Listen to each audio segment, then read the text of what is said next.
Hello, I'd like to give you a demo of Coder. So let's start with the architecture. What you're first looking at here though is me logged into Coder and seeing all the workspaces that I've created. Some are running, some are off. So what Coder is a platform to let you run development environments in your cloud infrastructure.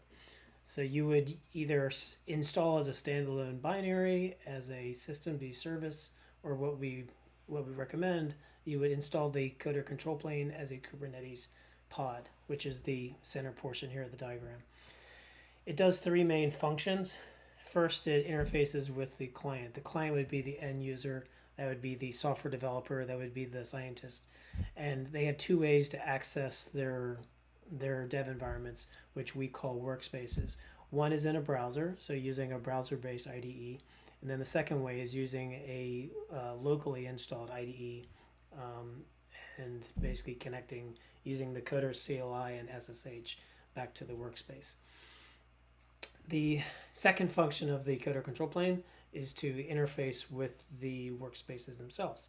So these are just two examples. We can support any type of compute. It could be a workspace as a container running in a Kubernetes pod. It could be a Docker container running on a Docker daemon, or it could be a VM, which is on the right side. And we are self-hosted software, so we're independent of cloud, so we can run on any cloud provider. We can run on-premise and air-gapped as well. And we have clients across different industries like banking, asset management, hedge funds, insurance, retail, and the government, and other things. Also software companies and also IT services. The third function of the Coder control plane is the interface with your infrastructure. So you'll see that to store state, we have a Postgres database. This stores things like usernames, audit logs, the workspace names, and then what we call a template. And a template is a Terraform file to let you configure workspaces as code. And I can show you a sample in a bit. The two other areas is you want to get to the underlying image. That's the basis for the workspace. So they could be in a container registry, which is the middle area here, or it could be a VM image. So let's go back to the product. I've logged into Coder. You'll see my various workspaces that are created. You'll see there's a workspace name, and then there's the template that it's based on. So let's choose one to walk you through. So I'm going to choose this one called Java Gateway. You'll see it's based on a template that's called Pod Gateway Lang. If I click on that, it'll take me to the template part of the UI. I could create a new workspace here, or I could see the actual underlying script itself.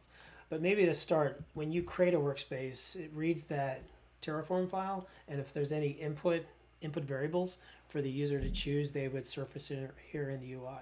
So in this case, I would give it a name. You would put the name of the namespace within the Kubernetes cluster you want this pod to be created on. If you have a .files repo, and then CPU and memory. All this can be configured in the actual template. In this case, I'm also giving them a choice on what is like the language that they want to support. So this is going to pass the registry name and the name of the image and the tag to use to build a workspace, and then disk size.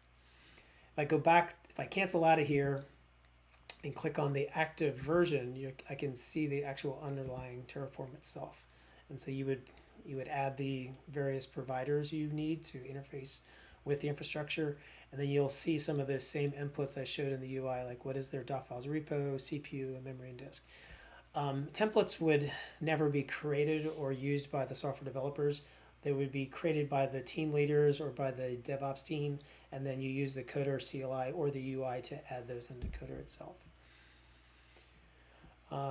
One last thing I want to point out about templates, there's a bash script which runs every time the workspace starts called the startup script. So in this case, I'm going to clone the repo that the person picked in the input, and I'm going to start VS Code as my IDE, and it's going to be on this report. So let's go back to the workspace itself. Let me walk you through a flow. So I have a workspace here called Node. It's based on a template called Pod with Code Server. You'll see that the workspace is started. I've put Code Server, which is VS Code in a browser, inside of that template, so I service that as an icon. If I click on this, you'll see it launch it will launch VS Code in a browser on the top left. And you'll see as part of that template, it cloned a repo called Coder React. So this is my source code. I'm going to go into a terminal session here in the browser. I also cloned my doc files repo, which is my personal settings, and I always like to use the fish shell. So I'm going to start the application server here for Node, and you'll see that fire up in a second. Now this runs on port 3000, so we have a feature built into our code server that can detect that port. So you could open it here, or you could go over to the port forward screen, and we'll also sense the port number there, and you could choose it. So you'll see the application that's in Node show up on the screen. A second way to access Coder, if I close this out, is let me close the web server again. I'm going to close VS Code in a browser. I'm going to use my locally installed VS Code IDE that's on this MacBook Pro, and you could click on the VS Code desktop icon. It'll say, do you want to open VS Code? Let me drag over local VS Code, say yes, I want to do that. And it'll download our Coder VS Code extension, and it'll use a session token to log you in. And just like I showed you in a browser session, this is now a local VS Code IDE that's also connected to the workspace. And I could do that same function that I just showed you right now. I could open in terminal and start the application server and go from there. Let me close that out. Let me show you some different use cases. If I go back to my workspace screen, you'll see I have one called VNC. So it's a very common software developer flow that there'll be a native thick client application that maybe they need to use in their development flow. Maybe it's a tool to access a certain database, things like that. So I've added a VNC server and client into the workspace, and I've surfaced an icon for that. And you'll see I'm now in a VNC session inside of the workspace. In this case, I have Firefox installed as my browser, so I could always open that if I would like to do that. And you'll see Firefox pull up in the screen here in a second. There we go. Another use case would be running Docker in Docker. So you'll see I have a workspace here called Docker Compose. So what some software devs do is they're on their local machine, they'll have Docker installed, and they'll use Docker Compose to spin up additional containers, such as microservices, maybe a database. You can create that same experience inside of a Coder workspace. So this is based on an image that has that basically creates a workspace. This is a Kubernetes pod that has a pod for the main project and a pod for running the Docker daemon. So if I open VS Code here in a browser, I have a repo I've already cloned that's called Flask Redis. And within terminal, I'm going to start that application up. So let me go and type in Docker Compose up. And you'll see it start the two containers, a Flask container and one for Redis. If I go to port forward, it should show a process running on 5000, and in a new browser window, you'll see the application. So every time I refresh, you'll see the console on the left side change as it's being accessed. So this is a primary container for the workspace that spun up two additional containers that are also being leveraged.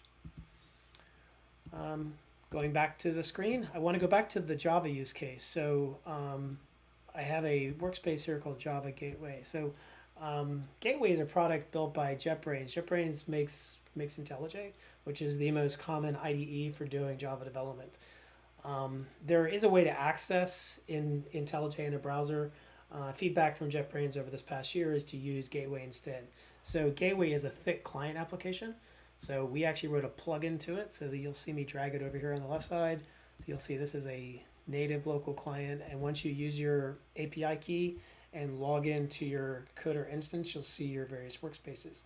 Once you choose the one you want, in this case JetBrains Gateway Dev, it will launch a software product called JetBrains Client, which is running IntelliJ locally on the machine. And you'll see all of my drop downs right here. The primary reason for running a local IDE is the performance. It has lower latency. And the second reason is you'll get all of the keyboard shortcuts that software devs need. If you run any IDE in a browser, you're going to lose some portion of those to the browser itself. Okay, and then to round things out, I think I've showed you all the software developer use cases. Maybe I have one on data science that I'll pivot on here just to show that we're not just doing full stack software development. So this is based on an image and a template that has Jupyter Lab installed in the workspace. If I click on Jupyter Lab, you'll see that pull up here as well. And why this is popular with data scientists is they get access to all the compute in the cloud for doing their model training and things like that. So I have a repo here that has a Jupyter notebook that you can see me pull up, and I can step through commands.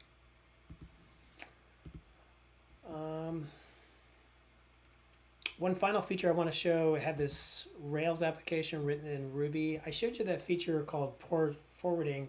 You can also hard code ports and call them apps inside of the Terraform template. So you'll see this is a full stack app called Employee Survey. And if I click on it, as part of the template, it started the Rails server.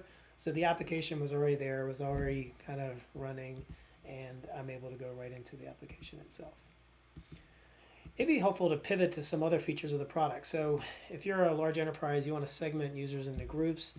In our paid version, we have this concept of groups. So you'll see I've created 2 groups here. You add users into that group, and then you limit access to the actual templates to the group. So if you click into a template and click on permissions, you'll see only the Java team has access to that.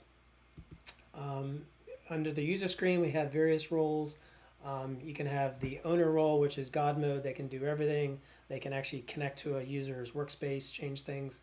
And then they have various sub roles such as user admin. And then probably more commonly, you would have a template admin. So they can create these templates, they can push updates, and that's it.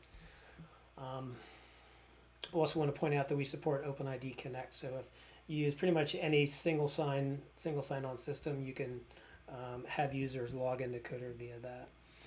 And then we have something else in the paid feature called audit logging. So every command I showed you in this demo is being logged in a table. We're showing it here in the UI. More common use cases use our published API to be able to get to this access point. So that is it for the demo. I hope this helps, and thank you for your time.